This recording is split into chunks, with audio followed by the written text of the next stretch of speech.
বঙ্গ বিজেপির এক্স হ্যান্ডেলে পোস্ট করা মা শারদার ব্যঙ্গচিত্র ঘিরে তোলপাড় রাজ্য রাজনীতি। আর এই ঘটনায় বিজেপির আইটি সেলের প্রধান অমিত মালব্যর ক্ষমা চাওয়ার দাবি তুলে তীব্র সমালোচনা করেছে তৃণমূল।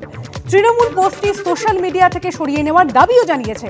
তৃণমূলের তরফে সোশ্যাল মিডিয়ায় লেখা হয়েছে, শারদা কাণ্ডে অভিযুক্ত শুভেন্দু অধিকারী ও তার দুর্নীতিগ্রস্ত অশিক্ষিত বিজেপি ছাড়া কে শ্রী শ্রী শারদা মাকে অসম্মান করতে পারে?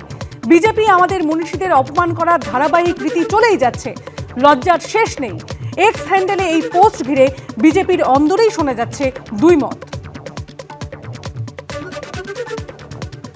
এই জন্যে ভারতীয় জনতা পার্টি বাংলায় যারা নেতৃত্ব দিচ্ছেন এবং সংগঠনকে বহিরাগত বলা হয়।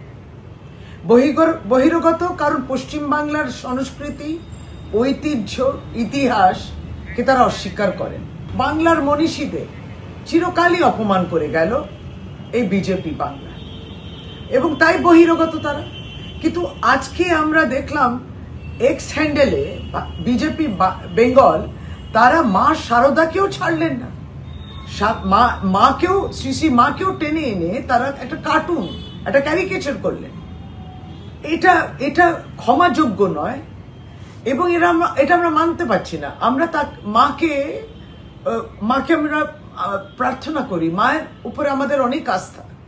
এবার আমাদের ধর্মীয় আস্থার উপরে প্রহার করছে বিজেপি, এবং তাদের ঔদ্ধত্য এতদূর যে তারা এইগুলো করছেন এবং তোয়াক্কা করছেন না। এই জমিদারি যে আচরণটা, এটা বাংলায় চলতে পারে না। আপনারা প্রতিনিয়ত বাংলাকে এরকম অপমান করতে পারেন না, আমরা ধিক্কার জানাই। আর এটা ক্ষমাযোগ্য নয়, বাংলার মানুষ আপনাকে ক্ষমা করবে না।